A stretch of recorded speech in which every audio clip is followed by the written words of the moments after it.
नमस्कार साथियों, स्वागत है आपका श्री राम ऑनलाइन क्लासेज में। मैं हूं नवीन कुमार। बात करते हैं क्लास 10 के लिए। लास्ट वीडियो में मैंने आपको बताया था त्रिभुज के बारे में। आज हम बात करेंगे चतुर्भुज के बारे में। चतुर्भुज 7 प्रकार के होते हैं। हर एक चतुर्भुज के बारे में अपन ध्यान से पढ़ेंगे। देखिए, सबसे पहले बात करते हैं हम वर्ग की। अब ये क्या होता है वर्ग? चतुर्भुज क्या होता है? चतुर यानी 4, भुज मतलब भुजा। जिसकी 4 भुजा होती है उसको चतुर्भुज कहते हैं। तो 4 भुजाओं से घिरी हुई आकृति को चतुर्भुज कहते हैं। अब पहले बात करते हैं वर्ग की। वर्ग वह है चतुर्भुज जिसकी चारों भुजाएं समान हों तथा प्रत्येक कोण 90 डिग्री का। प्रत्येक कोण कितने डिग्री का हो? 90 डिग्री का। ध्यान रखें, चतुर्भुज के अंतः कोणों का योग 360 डिग्री होता है और चतुर्भुज 4 भुजाओं से बंद घिरी आकृति होती है और चतुर्भुज में 4 भुजाएं, 4 कोण और 4 ही शीर्ष होते हैं। ये पता होना चाहिए। और वर्ग मतलब इसके 4 भुजाएं आपस में क्या हो? समान। फिर वर्ग का क्षेत्रफल। वर्ग का जो क्षेत्रफल होता है क्या होता है देखेंगे अपन। भुजा टेंटू में भुजा। वर्ग का परिमाप क्या होता है?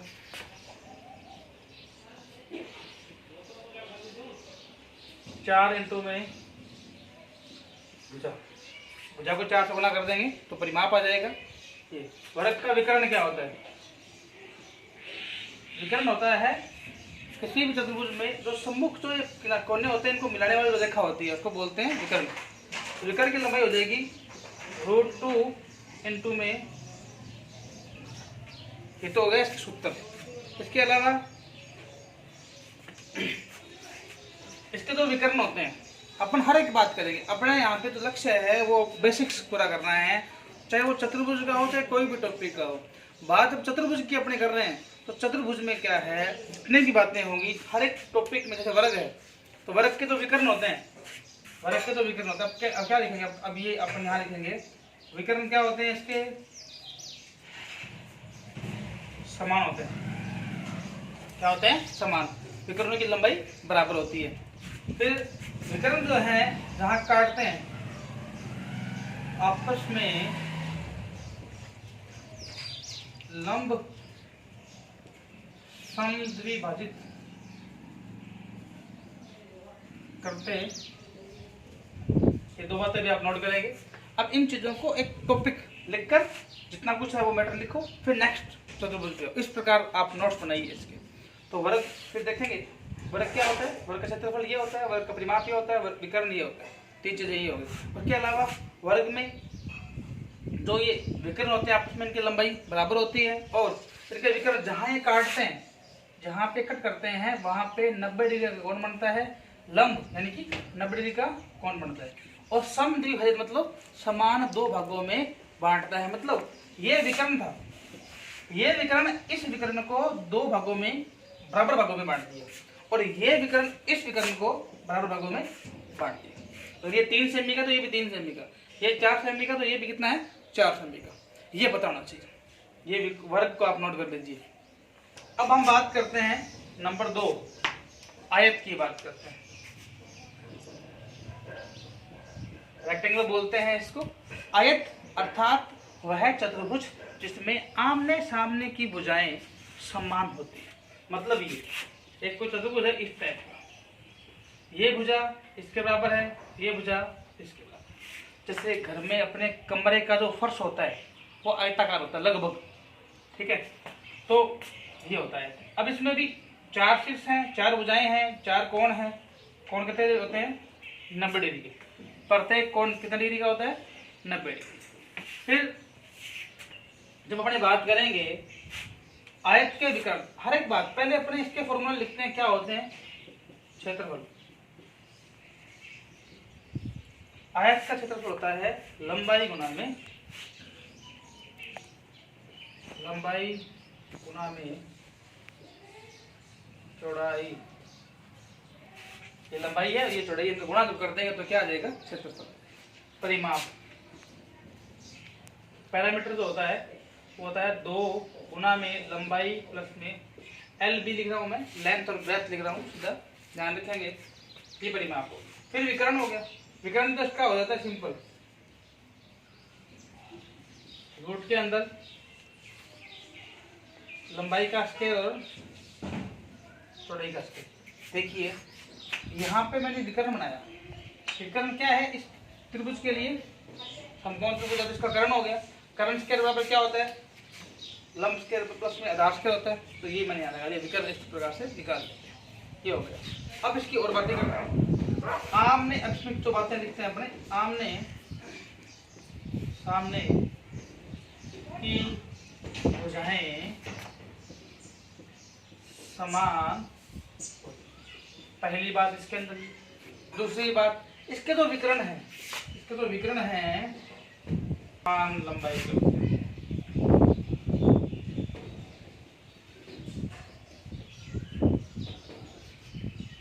और विकर्ण आपस में क्या करते हैं? विकर्ण आपस में लंब समद्विभाजित करते हैं। मतलब ये जब काटा इसने यहाँ पे, तो इस पॉइंट पर ये लंब काटेगा और ये जो विकर्ण है, ये विकर्ण इस वाले विकर्ण को आधा आधा काट देता है और ये वाला विकर्ण इस विकर्ण को आधा आधा काट देता है। ये बातें होती है। ये होता है आयत के अंदर इतने होता है। ठीक है, फिर बता देता हूँ। परिमाप होता है बाउंड्री। परिमाप की परिभाषा क्या होती है? किसी भी एक पॉइंट से स्टार्ट कर वापस उसी पॉइंट पे आना, तो दूरी होती है, उसको कहते हैं परिमाप। जैसे बाउंड्री होती है, खेत की बाउंड्री होती है। और छत्र, घिरा हुआ भाग, ध्यान रखिए। ये आयत अपना नोट कर लीजिए। फिर हम बात करते हैं समांतर चतुर्भुज। नंबर 3, समांतर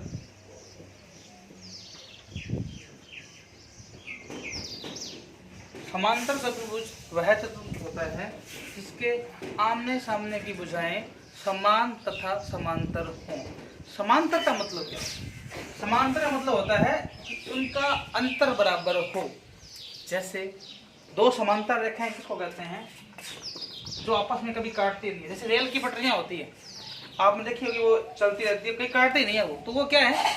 एक प्रकार से उसको समांतर मानते, उनका अंतर क्या है? समान है। ये नहीं है, आपने रेलगाड़ी देखी होगी, रेल की जो पटरियां होती है, ये नहीं कि यहाँ से तो इतनी है, यहाँ से ऐसे आगे नहीं, अगर यहाँ इतनी है ना तो यहाँ इतनी मिलेगी आपको। तो उनका अंतर क्या है? समान है। तो ये ध्यान रखेंगे। समांतर चतुर्भुज जिनमें आमने सामने की भुजाएं क्या हों? समांतर। ये देखो, ये और ये इनका अंतर बराबर है और इसका अंतर भी क्या है? बराबर। तो ये हो जाएगा समांतर चतुर्भुज। ठीक है, इसमें क्षेत्रफल क्या होता है देखेंगे।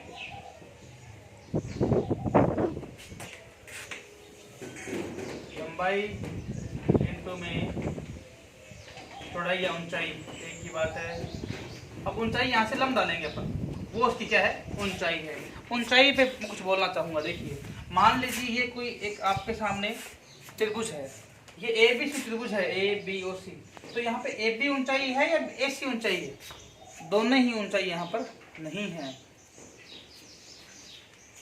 तो ऊंचाई बात कर रहा हूँ ऊंचाई की। देखिए, तो अब ये एक त्रिभुज है आपके सामने, ऊंचाई क्या होगी?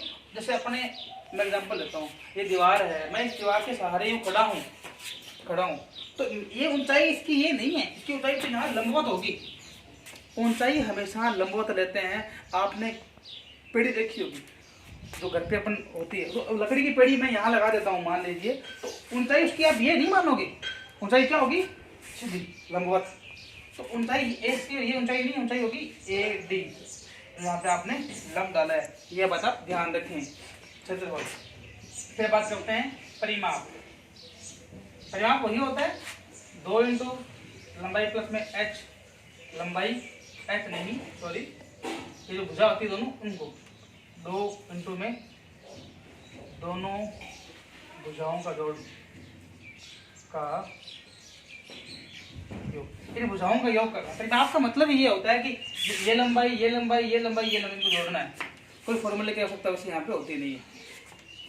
बस अब इसमें लिखते हैं अपन। पहली बात तो आमने सामने की भुजाएं, आमने सामने की भुजाएं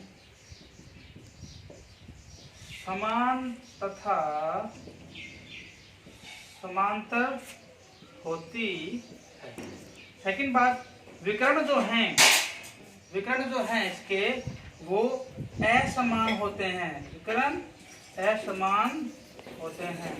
और चौथी बात, विकर्ण इसके जो होते हैं वो समद्विभाजित करते हैं, समद्विभाजित करते हैं।